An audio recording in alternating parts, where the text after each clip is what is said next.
Good evening. Welcome to South Asia Newsline. I'm Arjun Chaudhary. Here are the top stories we're tracking for you on Friday, the 10th of April. India and France to sign strategic defense deals. Taliban steps up attacks in Afghanistan, kills at least 15 in separate bombings. And Sunny Leone turns mystery woman in Ek Paheli Leela.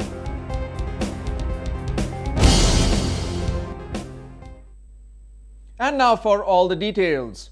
Indian Prime Minister Narendra Modi on Friday stressed on the historic and cultural ties between New Delhi and Paris as he began his France visit. The Indian Prime Minister is expected to back some key business deals during his first visit to France. Our political editor Smita Prakash reports from Paris. Prime Minister Narendra Modi arrived in Paris on Thursday night in the first leg of his three-nation 9-day tour to France, Germany and Canada. On Friday, he will meet with CEOs of France's industries. He will also be meeting with defense manufacturers. They will discuss international issues including Security Council reform and various regional issues of interest to India and to France. Prime Minister Modi has categorized relations with France as traditionally close and friendly. Strategic partnership with France was established way back in 1998, and there has been significant progress in bilateral cooperation in areas such as counter-terrorism, cyber dialogue, economic and technical cooperation at CEO levels, urban development, civil nuclear cooperation, space technology, defense, education, railway modernization, and of course trade. Now, free trade agreement negotiations with the EU is work in progress, as is the purchase of fighter jets from France. These are unlikely to be resolved during Prime Minister Modi's visit to France. The sale of 126 Rafale combat jets worth $23 billion to the Indian Air Force has got stalled due to pricing issues and the assembly of the aircraft in India. Well, it's still not clear whether any conclusion will be reached on the Rafale fighter jets. The French leadership is sure to intercede on Dassault's behalf. Smita Prakash, South Asia Newsline in Paris. In news just in, 26/11 Mumbai attacks mastermind Zakiur Rahman Lakhvi walked out of a Pakistani jail on Friday. He was freed a day after the Lahore High Court held his detention illegal. And moving on, the Taliban has stepped up its spring-summer offensive in Afghanistan. At least 15 people were killed in separate incidents of violence in the country on Friday. This comes a day after the insurgents laid siege at a court, leaving 10 people dead. A report. A Taliban suicide car bomb targeting a NATO convoy left at least 3 civilians dead and wounded a dozen others in eastern Jalalabad, an important US military base, on Friday. In a separate incident, 12 civilians while travelling on a minibus were killed when a roadside bomb struck their vehicle in southeastern province of Ghazni. Friday's attacks come hours after Afghan police confirmed that the Taliban siege at a court in northern Balkh province was over.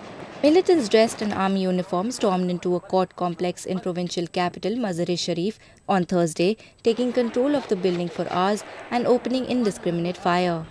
At least 10 people were killed, including 5 civilians and the district police chief, while 66 others were injured. All 4 attackers were later gunned down by the security forces after a fire exchange which lasted for nearly 7 hours. Thursday's incident was one of the biggest of its kind, targeting government offices or security establishments in Afghanistan. The civilian fatalities come as Taliban insurgents step up attacks on government and foreign targets after the US recently announced of delaying its troop withdrawal from Afghanistan. The last batch of Indians safely returned to their country on Friday. India concluded its evacuation operation from Yemen on Thursday after pulling out over 5,600 citizens from the conflict-hit zone. It also assisted 41 other countries in rescuing its nationals. After the last batch of Indian nationals were pulled out of war-torn Yemen, New Delhi on Thursday wrapped up its evacuation operation. The evacuation operation from Yemen is over. General V.K. Singh is returning tonight. We are closing our embassy there. Foreign Minister Sushma Swaraj said through social media on Thursday. 2 Indian Air Force planes carrying last batch of 383 nationals arrived in their homeland on Friday. It was a great escape for them after having been pulled out from the trouble-torn zone. इस वक्त हालात बहुत ख़राब है, आपस में clashes हो रहे हैं और सऊदी गवर्नमेंट और शिया की, और रोज रात को मतलब अटैक होता है, इसके लिए स्कूल वगैरह बंद है और कामकाज ठप हो गया है. India successfully evacuated not only 4,640 of its citizens but also 960 citizens from 41 other countries. The youngest of the evacuees was a 5-day-old baby who was flown into safety.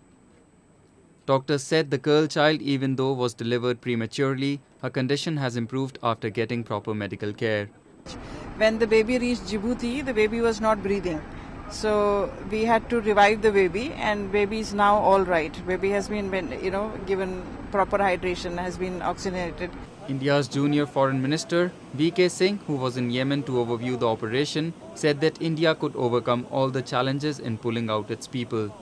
काफी challenges हैं और evacuate करने में, क्योंकि आखिर के अंदर जो है लोग बाग निकल कर आते हैं, तो इसलिए काफी दिक्कत आती है निकालने के अंदर. और दूसरा क्योंकि अदन के अंदर बाकी जगह पर गोलीबारी चल रही है, सना के आसपास गोलीबारी चल रही है, तो जो हालात हैं उसके अंदर निकालने में परेशानी तो है. Following the successful evacuation, New Delhi has closed down its embassy in Yemen. India had begun evacuation of its citizens at war footing, pressing into services its naval and air forces as situation in Yemen started deteriorating by each passing day following Saudi-led airstrikes on pro-Iranian Houthi rebels in the country. Pakistan People's Party chairperson Bilawal Bhutto will enter politics gradually, party co-chair Asif Ali Zardari said. He added that Bilawal should be more mature before he is relaunched into politics. Asif Zardari on Thursday clarified that Bilawal Bhutto did not attend the death anniversary of former president and his grandfather Zulfikar Ali Bhutto last week because he was scheduled to deliver a speech on the same occasion in London. Bilawal had last year also kept away from the memorial of his mother Benazir Bhutto, bringing the divide within the family over the control of the PPP out in open. Zardari also rejected reports of launching his eldest daughter as the party's new face and said she was more interested in the family's business than politics. Zardari said Bilawal will be entering politics gradually as he needs more training. हम उन्हें training दे रहे हैं. मैं समझता हूं कि उनकी जवानी और उनकी सोच दोनों को मैच्योरिटी करवानी है. दोनों की मैच्योरिटी हो जाए फिर उसको मैदान में उतारा जाए. 26-year-old Bilawal entered politics in 2007 following the assassination of his mother Benazir Bhutto. He was made the party's co-chairperson in 2014. However, according to sources, many felt he was too young to lead the country's main opposition party. His statements targeting Muttahida Qawmi Movement chief Altaf Hussain last year had resulted in the MQM walking out of the ruling coalition in Sindh province. Bilawal currently lives in London and has reportedly taken a break from politics to focus on academics. Bangladesh government has appointed a US law firm to extradite the killers of father of the nation, Sheikh Mujibur Rahman. 6 of his assassins who have been sentenced to death are on the run since 1975. A New York-based law firm has been appointed to fight the legal case in US and Canada to repatriate the fugitive killers of Sheikh Mujibur. Confirming the development, Bangladesh Law Ministry said the US firm has already begun initial steps in the process. Of the 6, 2 are believed to be living in the US and Canada, while the whereabouts of others are still unknown. Bangladesh has been for many years making efforts to extradite the convicted criminals, but the requests were repeatedly turned down by various governments, including the US, UK and Canada, citing that there were no bilateral extradition agreements. Sheikh Mujibur, along with most of his family members, were killed on August 15, 1975, following a military coup. All 12 accused in the case were sentenced to death in 1998. While 5 of them were executed in 2010, 1 died of age in Zimbabwe in 2001.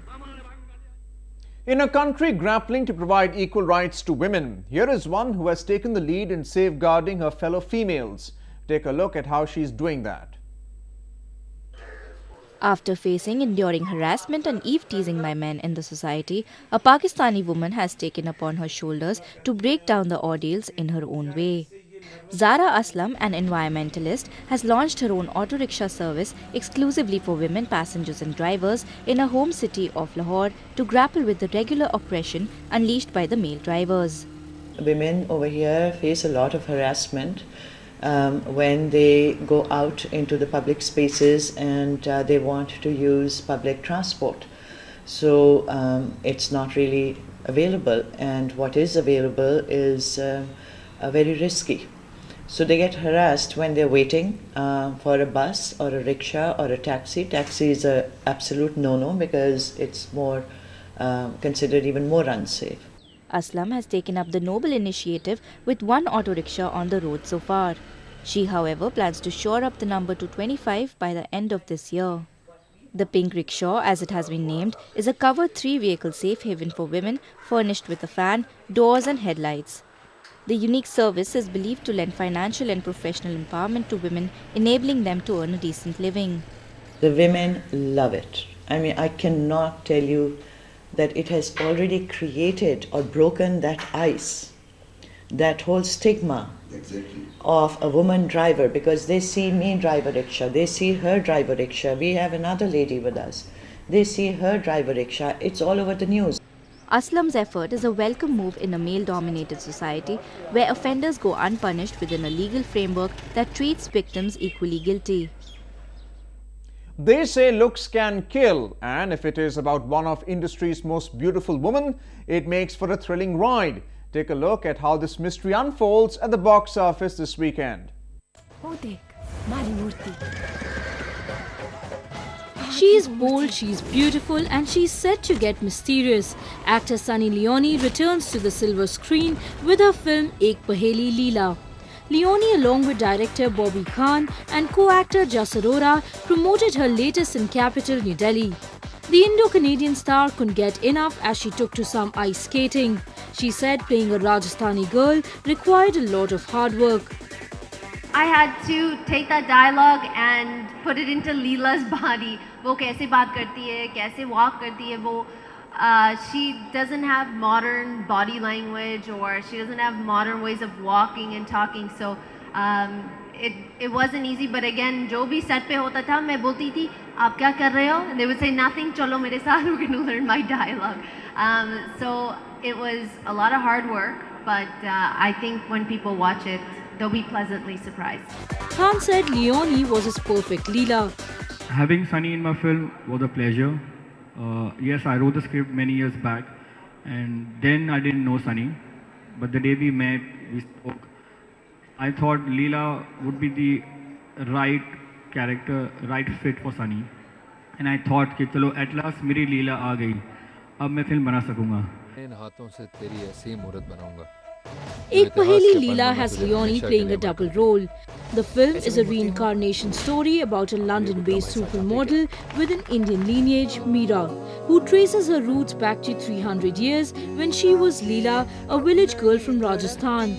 The film also stars Jay Bhanushali, Rajneesh Diggal, Mohit Ahlawat and Rahul Dev.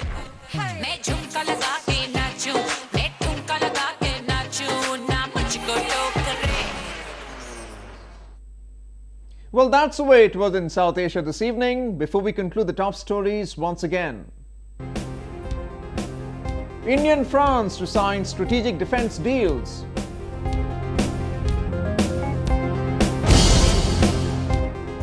Taliban steps up attacks in Afghanistan, kills at least 15 in separate bombings. And Sunny Leone turns mystery woman in Ek Paheli Leela.